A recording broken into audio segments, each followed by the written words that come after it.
For our 20th show, we thought we'd share a little history of Hooked in the Mountains. However, this was not our first show. In 1981, Ann Ashworth, co-founder of the Green Mountain Rug School and one of the founding members of our guild, gathered members to attach their rugs to a laundry line at Vermont Technical College's Green and Randolph. So thus creating our first online show. Our first collaboration with Shelburne Museum was in 1983. There we had a 2-day show at the museum along with Chittenden County quilters. In the fall of 1995, Judy Phillips, then of Fayston, suggested we have a rug show, and she was made chair of the committee. Judy enlisted the help of Kate Murray Jones of Waitsfield, and together they chaired the show for the first 2 years. Kate had worked on an annual art show at the Joslyn Round Barn in Waitsfield, and along with Judy, secured it for our use.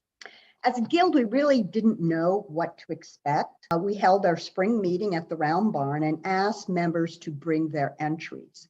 Here, Sue Hammond of New Hampshire chaired the check-in. We were more than pleased by the pile that quickly grew. Hanging the first show was in many ways the same as the future shows, but we had many things that had not been worked out, such as the artists clearly identifying their rugs with a title. We had a registration form, but no numbers firmly attached to the rugs. So here you see Rachel Jacobs with a fistful of labels searching for sometimes endlessly for the rug that matched. As you can imagine, the title alone rarely gives us an idea of the subject.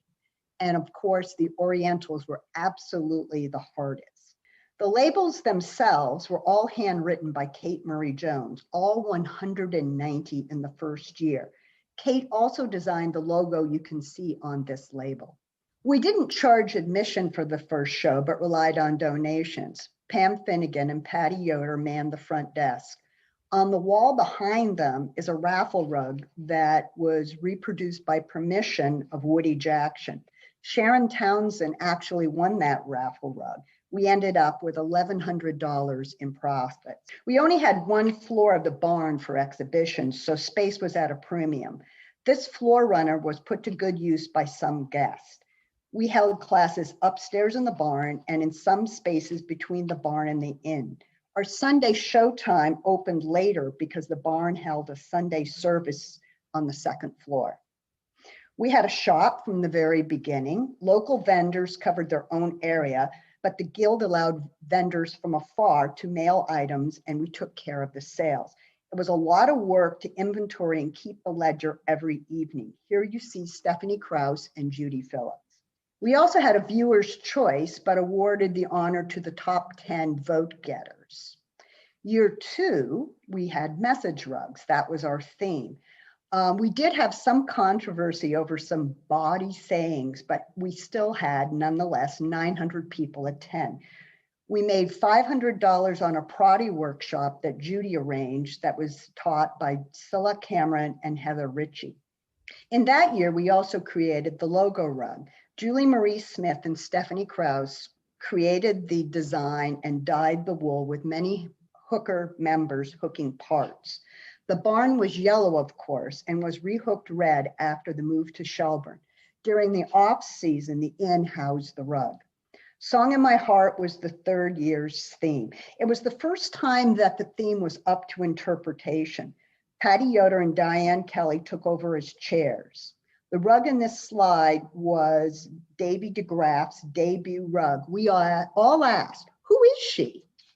In this slide, you can see the volunteers and teachers having lunch. If you look at the exterior walls, you notice there's a crack in all the walls. That's actually how we hung the rugs. Because of the historic nature of the round barn, we were not allowed to nail into these walls, but use bulldog clips to hook onto the rugs, placing small nails, brads, into the cracks and hanging the rugs from them.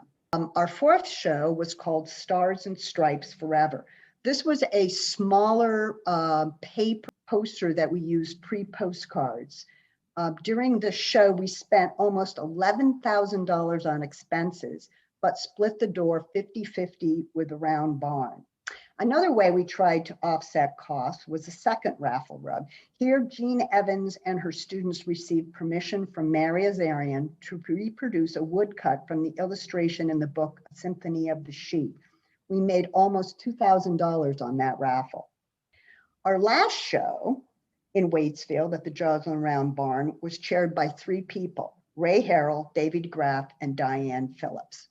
Our theme that year was Under the Big Top, and also featured one of our first guild challenges, the circus train.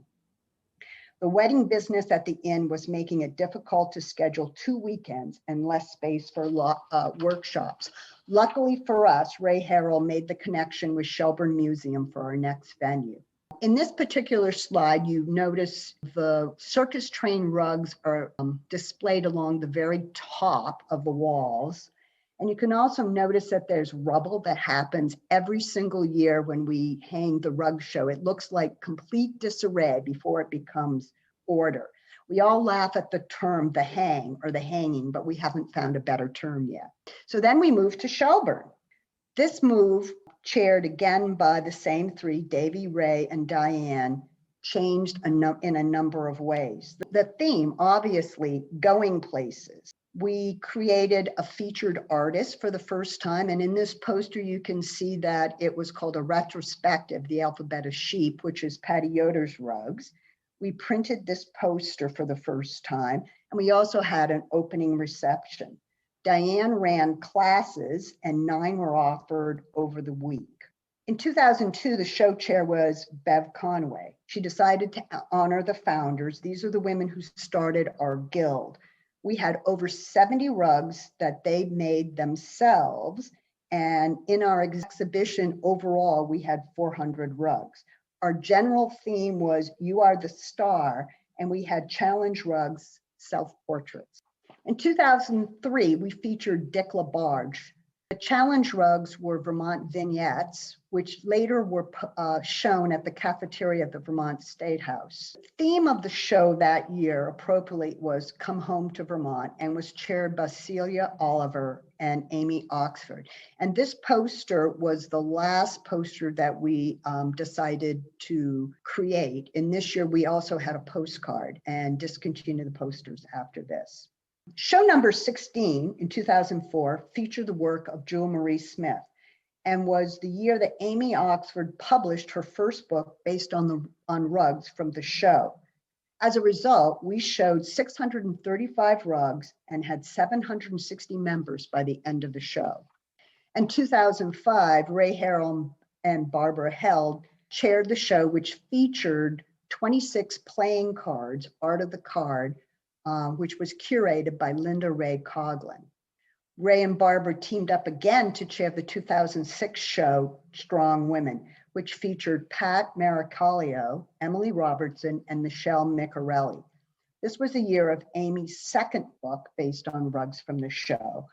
So in advance, we decided to limit the rugs to 5 submissions per member, but still ended up with 940 rugs. The sheer number of rugs required every inch of the barn's 2 floors to be used, including hanging rugs high up on the central silo. It was not the best way to hang rugs, but we had no choice. Amy's book came out as a 2-volume set. In 2007, we moved the show from April to November because the museum was using the barn for more exhibit space and could not accommodate the spring date prior to their opening. The barn was always cold, but now we really had to wear gloves when taking in the rugs. A propane heater piped heat into the second floor. That helped, but when the wind blew, it was felt on the top floor, which obviously wasn't airtight. It was a barn. Jewel Marie Smith chaired the show, and featured artists were Jen Lavoie and Suzanne Dirmaier. For the 13th show, the featured artists were Diane Kelly and Ray Harrell. This small poster shows Diane's winter 4 a.m. milking. This same year was the year that Mary Lee O'Connor took over the classes from Diane Phillips. This show was an interesting contrast of Ray's electric work and Diane's calming pieces. Although Julie had chaired the show for 2 years, she agreed to do a third. Featured artists were Sharon Townsend, Gail Lapierre, and Diane Phillips. Here, you can see what we called the second floor, which was the lower level, with a selection of the central silo. Sidewall panels were added to create smaller rooms. These panels were white, but sometimes we used panels painted by the museum that were vivid colors, bright green, orange, and yellow. They created another level of complexity in hanging the rugs to show at their best. We decided to skip the year 2010 as the enormity of the show was burning out volunteers. So the next show was 2011, chaired by Jen Lavoie and featured the work of Bev Conway, Betty Bouchard, and Helen Wolfel. The theme was All the Livelong Day in honor of work. One of the additions that particular year was instead of flowers, we had tulle bouquets. And at the reception, the UVM Women's a cappella group included a very unique song about rug hooking. This year, we added a museum choice. We had 3 winners chosen by the museum: Mariah Krause, Jenny Nunnally, and Sue Longchamps. This is the rug created by Mariah Krause. We decided to continue the every other year schedule with show number 16 in 2012, featuring Anne Winterling of New Hampshire, Elizabeth Guth of Vermont, and Kathy Henning of Ontario. The theme this time was Time in Motion. Our relationship with the museum ended after the 2012 show. The museum wanted the barn for a permanent exhibit and could not accommodate our needs. There were some good and bads there. While we missed the gallery atmosphere of the round barn and the prestige of a nationally recognized museum, that's the bad. The good was we didn't miss the cold, the multiple floors, no inside bathroom, and limited hours. So we moved to the fairgrounds, or the Champlain Valley Expo, for 2014. Featured artists for this show were Rochelle LeBlanc, Peg Irish, and Rosalind Logston. Here you can see Jen Lavoie, the rug show chair, with some of the plywood walls. We worried how we could possibly replicate the warmth and the charm of our 2 past round barns. We still had check-in, more organized than the 4th.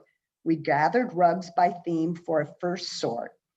We still had managed chaos that was part of every show. Here is Monty with our ever-present lights, a must for every show. We sorted and resorted. You can see in the bottom left photo the rug tack strips, the carpet strips that we use to hang the show. One of the favorite parts anyone could experience of the show is actually hanging the rugs and being able to touch and look carefully at every single rug. Here you can see the theme rugs, the fair rugs from the Ferris wheel being moved up to the ceiling and finally finished. I think it was a lovely show. All the attendees and guild members were duly impressed by how beautiful this industrial site turned out. Our next show in 2016, Jennifer Davey took over as chair. Artists were Davy DeGraff, Jackie Hansen, and Liz Albert Fay. We strive for a mix of people and artistic styles, all that bring a different but pleasing aspect to the show. In 2018, Davy again was the chair. We featured artist Ann Cox of Maine and Chris McDermott of Vermont. So 2020, the show goes virtual. As you can see from the previous slides, our show never stays the same. Venues change, we add or delete parts of our show, but the feature that always remains is the joy of viewing beautiful rugs, regardless of the venue.